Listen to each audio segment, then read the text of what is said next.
Assalomu alaykum. Bugun sizlar bilan qo'llanmamizdan 38-betdan davom ettiramiz. Demak,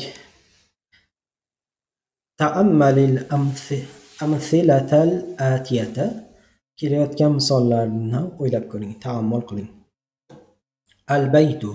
Demak, al-baytu so'zini ga jar harflari oldindan kelganda nima bo'ladi?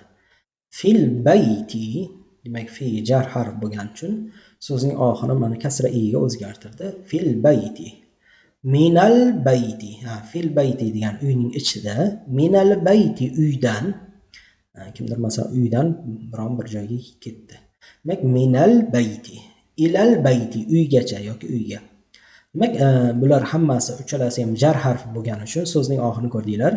Bayti, al-bayti deb o'sha i ga o'zgartirdi. Ana endi al-mustashfa, shifoxona so'zini mana shu qo'shimchalarni qo'ysak nima bo'ladi?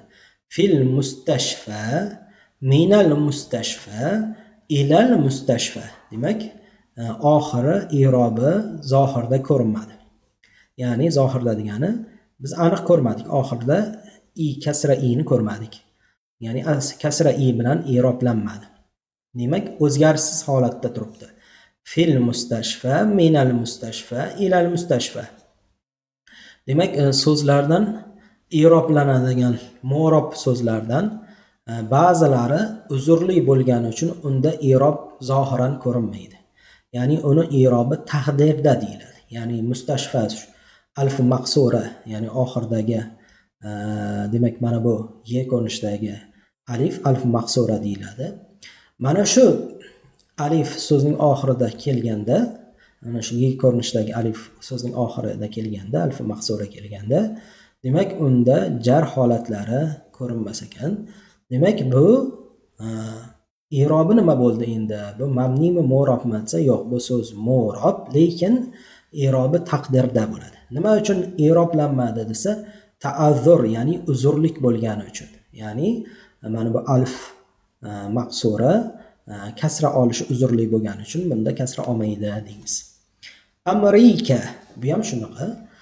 Demak, fi Amerika, min Amerika, ila Amerika. Fi Amerikada, Amerikadan Amerikaga.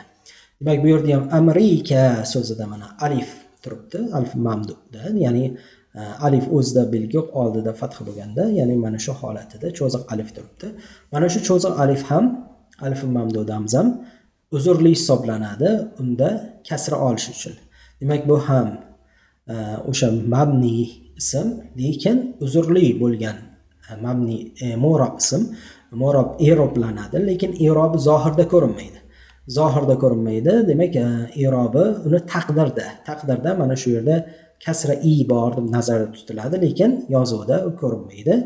Demak, oxiri demak mana shunaqa alif bilan cho'ziq alif bilan qolishi lozim bo'lgani uchun unda kasra bilan i'roblanish uzrli bo'ladi.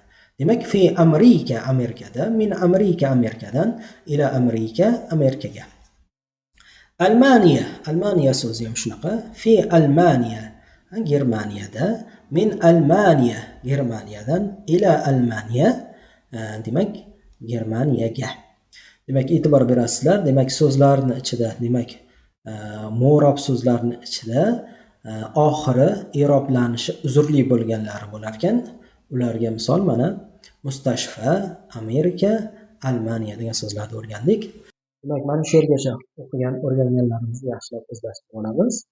Misollarni yana o'zimiz ko'rib o'rganamiz.